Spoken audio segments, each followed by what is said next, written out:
There were a few teams that made some pretty large changes in this most recent offseason, but among those teams, the one with the most success so far this season has been the Golden State Warriors, who added Jokic and Amen Thompson in the offseason, and that has vaulted them to the second seed in the West as things currently sit here.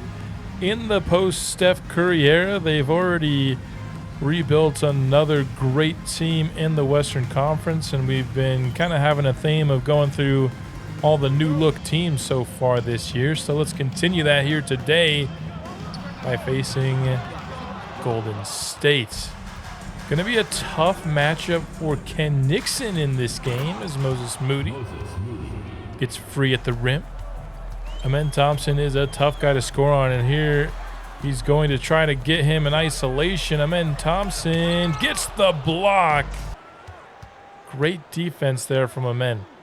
It will be interesting to see what Ken Nixon can do in this game as Amen drills the three. He is a sub 30% three-point shooter, so I think Las Vegas will take that shot. That's Warren Lucas, the point guard who has replaced Steph Curry in his second season now. Looking like a pretty solid player. Nixon gets to the rim, but another good possession defensively from Amen to force the miss. Hop step, blocked away by Will Burke. Getting to Jokic there. Nixon inside, another miss. This time snags up the offensive rebound though, and will pick up the assist. Dishing it inside to Will Burke. From the corner, Anthony Simons finds the cutting Jarris Walker in the pick and roll for the two-handed slam. Pick and roll for Golden State. And another block for Will Burke. Two on Jokic early, but Amen Thompson cleaned that one up. Nixon step through, no good again, but another offensive rebound into an assist. So he's not able to score over Amen, but he's able to clean up his own misses. That's something. Jarris Walker off the inbound gets a clear lane to the basket, but Jonathan Kuminga blocks him from behind. Moses Moody misses the corner three, but the putback slam by Jokic right on top of Jarris Walker. Jokic, it gets stolen away. Going the other way is Nixon, and there's his first basket of the ballgame. A transition dunk. Jokic isolating against Jalen Williams. Down to 2 seconds left on the shot clock, and he gets the layup to go just before the shot clock expired. Good look from deep. Ryan Dunn, no good, but the rebound gets tapped out back to him. Another good look from three, but 0 for 2 on solid attempts. Going the other way is Amen Thompson. Euro step inside. Lost Ryan Dunn. It's an early 10-point lead for Golden State. I'm starting to see why they're the 2 seed as Ken Nixon drills it from deep. Jokic once again going at Jalen Williams and gets it to go with the left hand. Kuminga to Lucas. He's got Kobe Bufkin on him. He's going to try to take him inside. Blocked away by Bufkin. Vegas going the other way. Jarris Walker in transition. Makes it 22-15 here. We are under 3 minutes now left in the first quarter, and a tough lay inside for Paris Webb goes. Amen.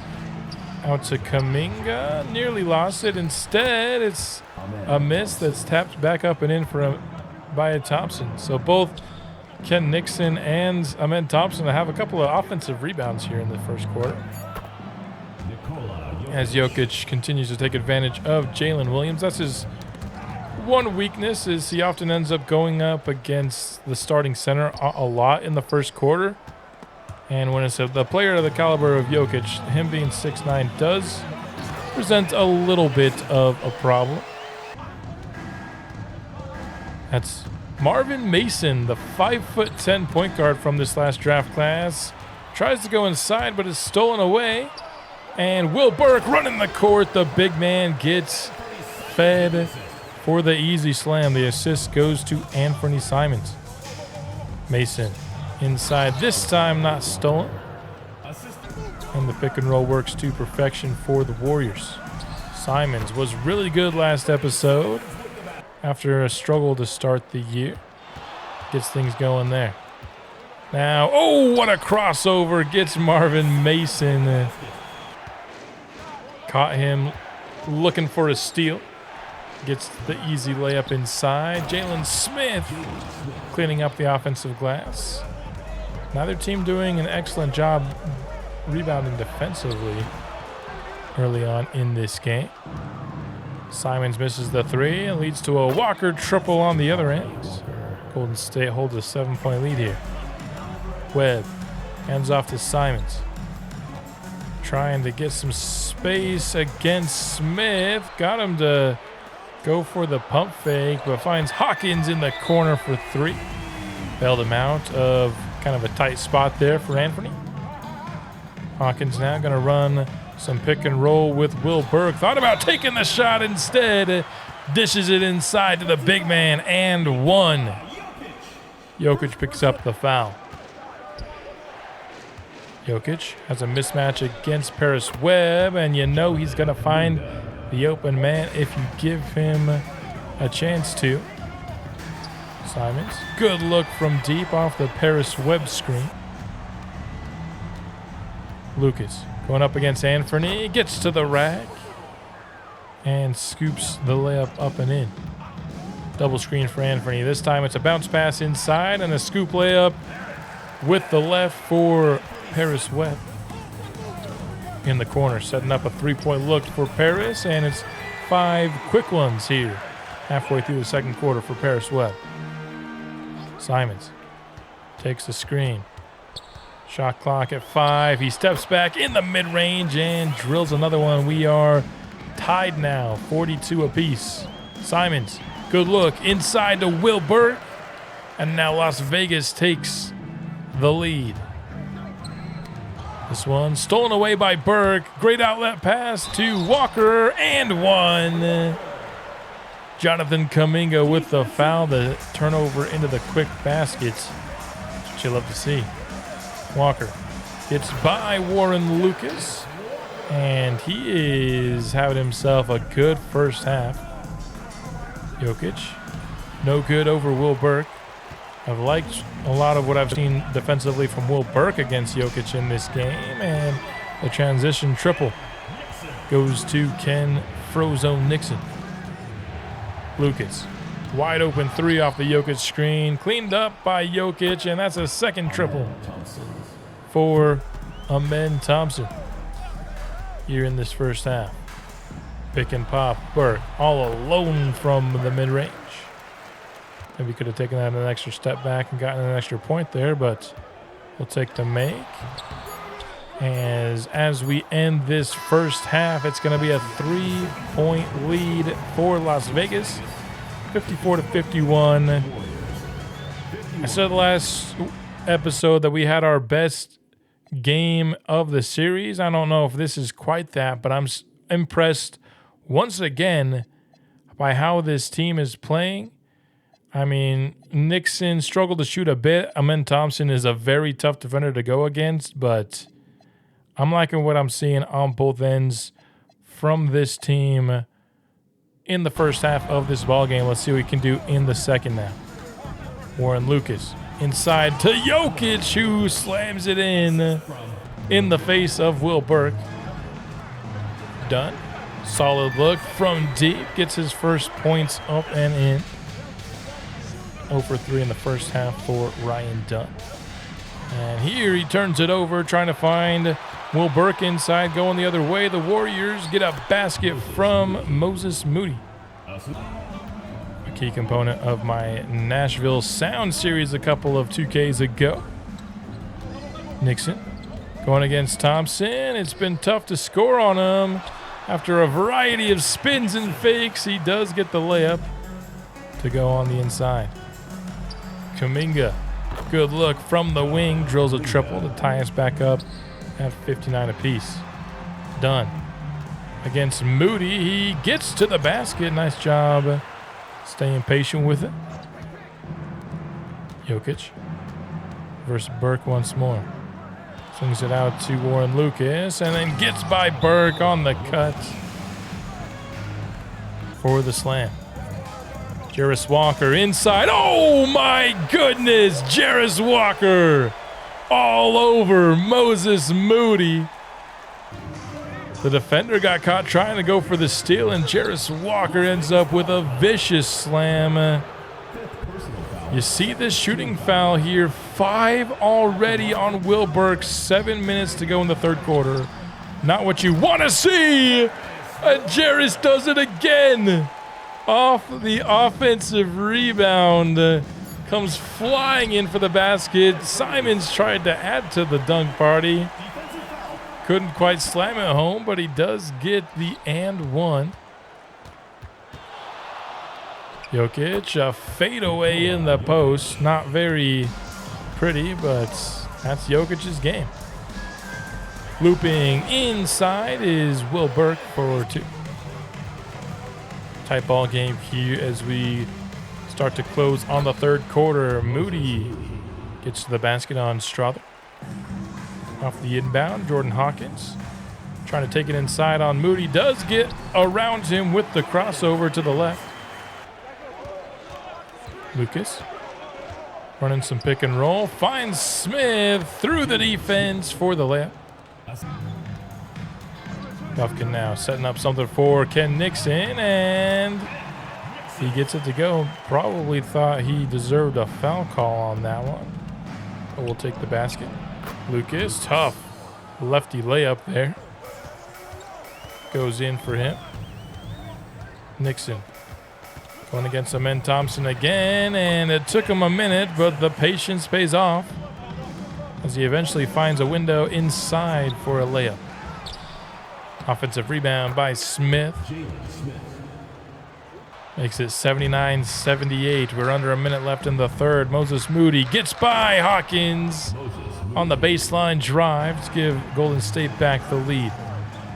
Buffkin inside. Nixon blows by Oubre, who tried to go for the steal. Fourth quarter. Buffkin just above the free throw line. That is his range right there. He loves that shot.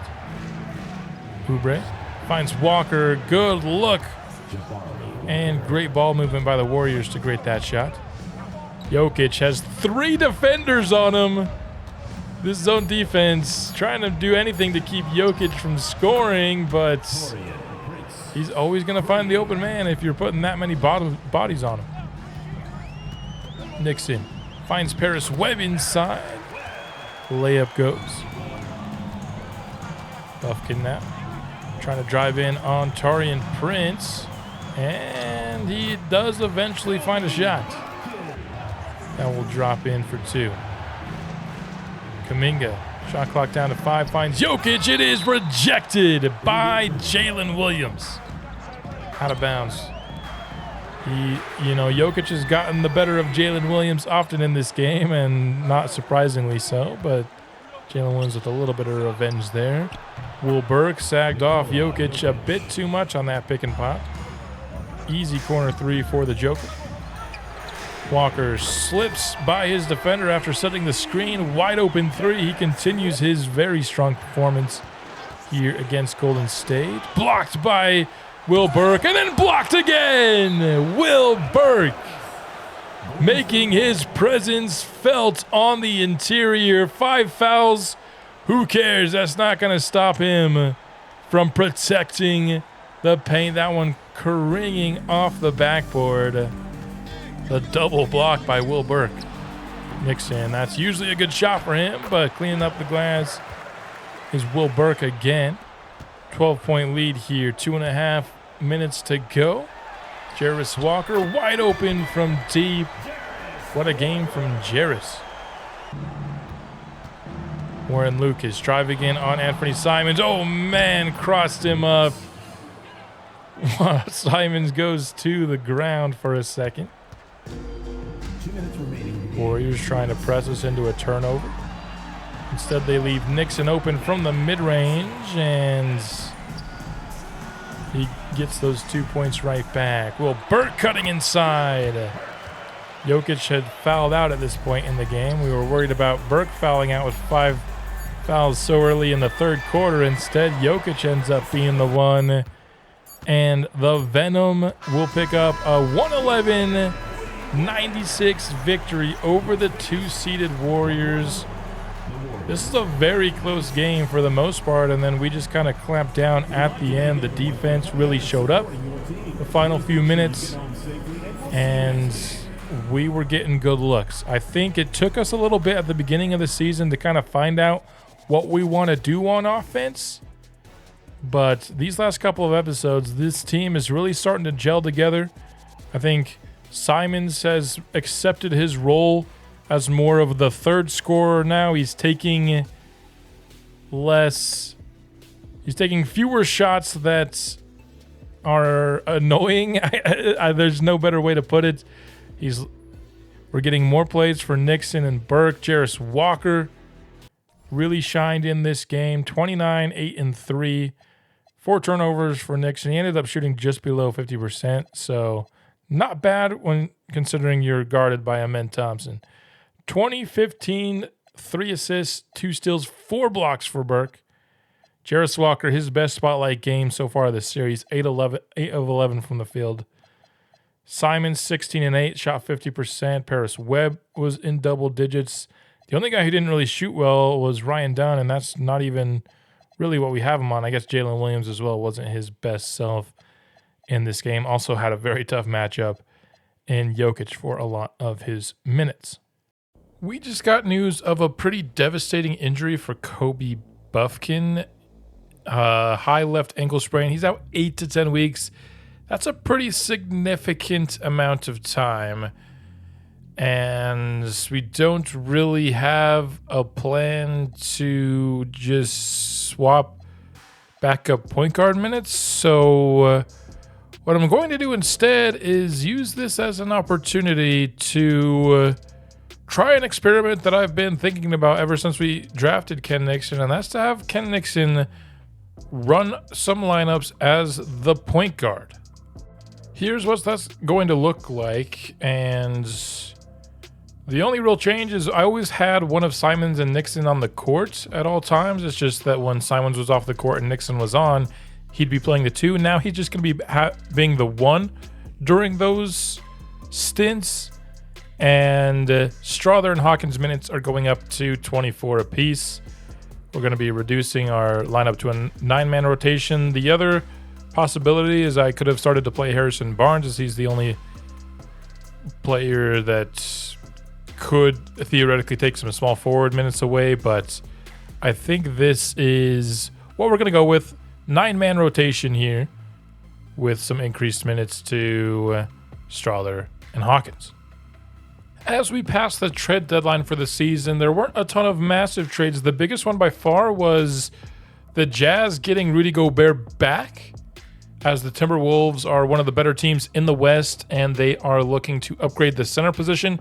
By now, Rudy Gobert has regressed quite a bit, and Kristaps is, I think, 6th overall higher.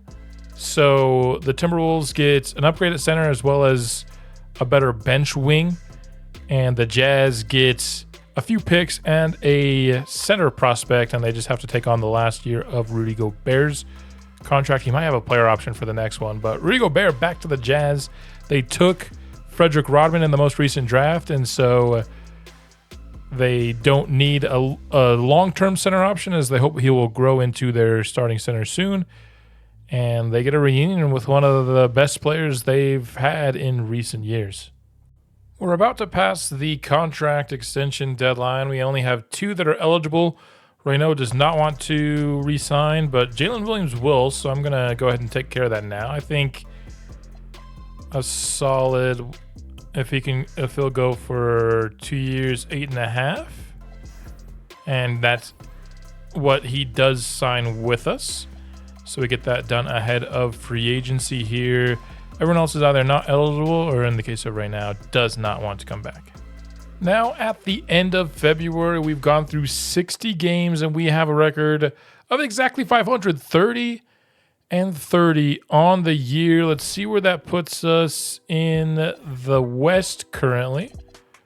We are still just outside the play-in. The Suns at 31 and 28 are looking to hold us out. They are 3 games over 500, and then the Rockets are 2 games under 500. And that continues to kind of be the range like where one of these teams is making it. I think the Clippers, I mean, that's not totally unattainable, but the 9 or the 10 seed would be the goal if we wanted to have our first postseason action in franchise history, but still looking outside of it, although our record has improved since the end of last episode.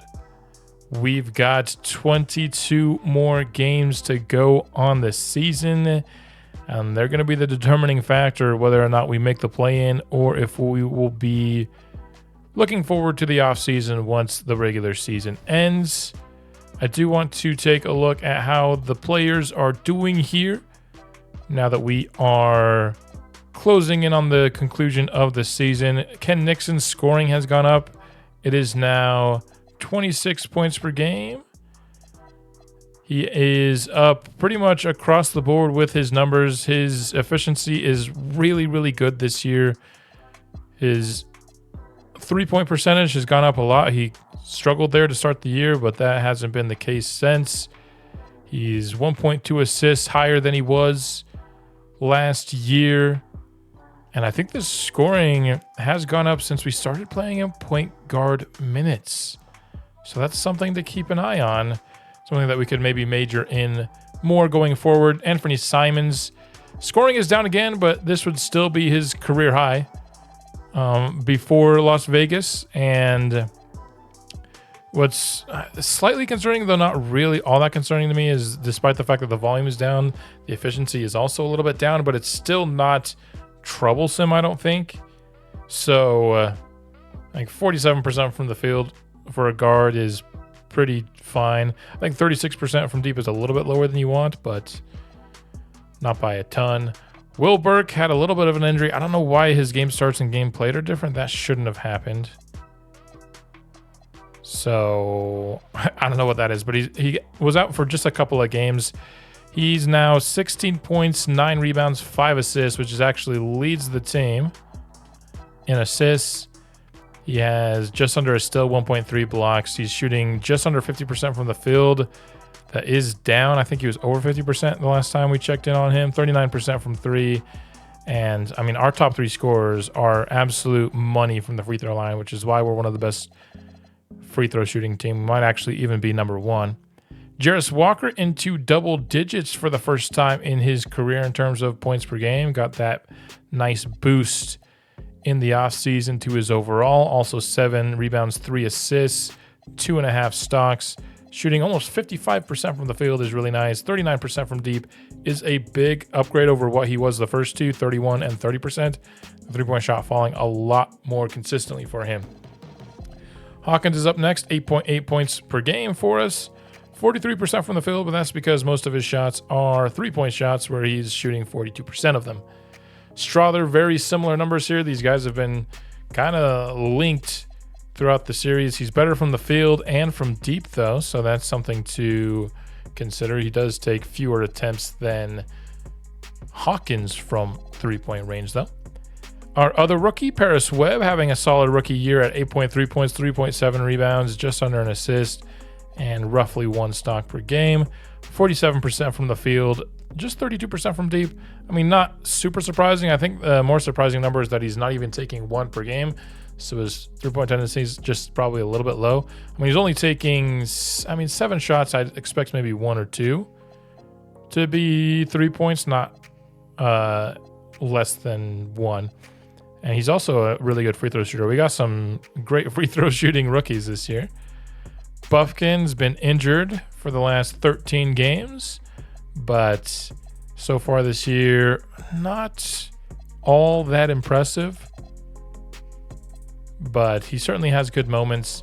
Ryan Dunn, we know he's not a scorer, but he's got 5 rebounds, 1.2 steals, and 2.3 stocks for this team. He's shooting 47% from the field, 36% from deep, which I believe would be his best with us. It would, and it would be the best of his career if he can keep those up. Efficiency from both these spots and even the free throw, even though it's only 52%. So last up on the list, we have Jalen Williams, only averaging 4 points a game for us, but 5.5 rebounds, 2 assists, over a stock. Not all that efficient, though, which you don't have to see. That hasn't been his calling card really at all in his NBA career, that efficiency. He does take a lot of threes. Out of his 3.3 field goal attempts, though, 2.3 of them. So he's only taking 1-2 a game. So that kind of explains the lower field goal percentage for sure for Jalen Williams. And I think he's looked good in our spotlight games, at least, offensively. And he's had moments defensively. And then Reynaud played a couple games when Will Burke was injured. Overall, not a ton of surprises here. I think this is about what I would have expected it to be for the most parts. I think I like Nixon going up a couple of points from the last time I checked on these stats. And I like that his assists are up. And Wilbur doesn't always get a ton of assists in our spotlight games, but he's getting a lot of assists in the sim games, which I like.